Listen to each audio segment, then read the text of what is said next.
नमस्कार, मी लाघवी ओम सावंत बुलेटिन मध्ये आपलं स्वागत करते। आतापर्यंतच्या महत्त्वाच्या घडामोडींचा सुपरफास्ट आढावा घेणार आहोतच, पण बुलेटिनच्या सुरुवातीला यावेळची सगळ्यात महत्त्वाची बातमी, काँग्रेसच्या संभाव्य उमेदवारांची यादी आज जाहीर होणार आहे।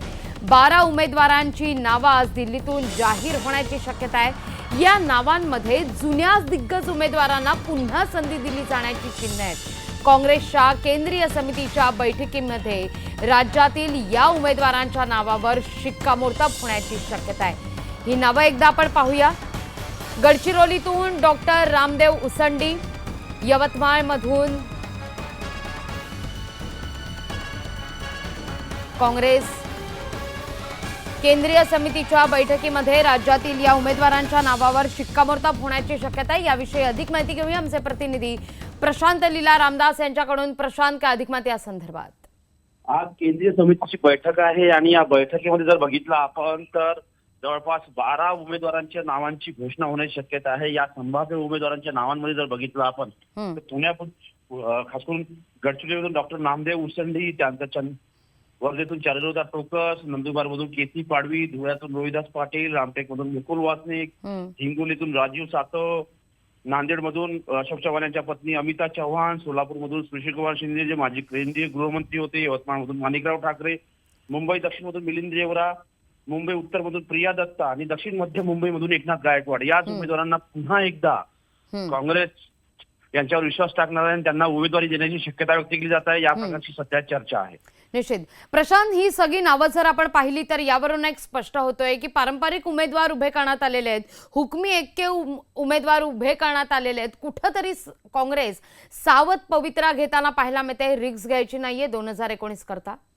बरोबर, कुठल्या प्रकारची सावध प्रक्रिया आहे आणि खास करून जर बघितलंय आपण या संपूर्ण यादीकडे जर बघितलं आपण आपल्या लक्षात येईल की ज्या उमेदवारांची जिंकण्याची शक्यता आहे त्यांनाच उमेदवारी देण्यात आलेली आहे आणि त्याच पद्धतीने आणि दोन महत्वाचं म्हणजे एक सिटिंग उमेदवार पत्र झालेला आहे।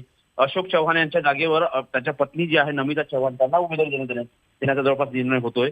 आणि महत्वाचं म्हणजे जर बघितलं या खास करून अशोक चव्हाण हे लोकसभा यासाठी लढत नाही, त्यांना विधानसभा निवडणूक द्यायची आहे। त्याचमुळे होऊ शकतं अशोक चव्हाण यांनी आपली जी जागा आहे आपल्या पत्नीच्या नावानं दिली असेल, त्याचमुळे त्याबद्दलची चर्चा आहे। एकीकडे जर बघितलं तर राधाकृष्ण विखे पाटील यांचा पुत्र जो आहे सुरेश, तो खास करून भारतीय जनता पक्षात जाण्याच्या प्रवेशाच्या मार्गावरती आहे। अशा या सगळ्या पार्श्वभूमीवरती ज्यांची निवडून येण्याची शक्यता आहे अशाच उमेदवारांच्या नावावरती शिक्कामोर्तब करणारा हीच बहुतांश जी नावं आहेत या नावांवर एकाच या ठिकाणावरून एकच नाव खास करून छाननी समितीकडे पुढे आले होते, त्यातून हे नावांची निवड करण्यात आलेली आहे।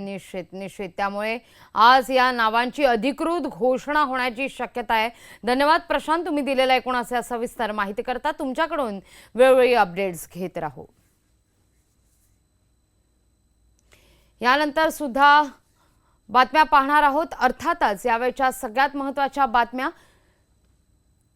संपूर्ण देशाला ज्या घोषणेची प्रतीक्षा होती ती घोषणा अखेर झाली आहे। लोकसभा निवडणुकीची घोषणा झाली आहे। देशात एकूण 60 टप्प्यात मतदान होणार आहे, तर महाराष्ट्रात यातील 4 टप्प्यात मतदान होईल। राज्यात 11, 18, 23 आणि 29 एप्रिलला मतदार आपला मतदानाचा हक्क बजावतील। लोकसभा निवडणुकीची मतमोजणी होणार आहे ती म्हणजे 23 मेला। अर्थात 23 मेला स्पष्ट होईल की पुढची 5 वर्ष देशावर कुणाची सत्ता असेल।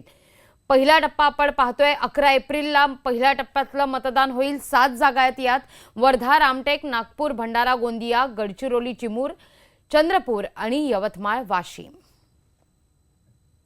दुसरा टप्पा 18 एप्रिल 10 जागा, बुलढाणा, हिंगोली, बीड, अकोला, नांदेड, उस्मानाबाद, सोलापूर, अमरावती, परभणी आणि लातूर।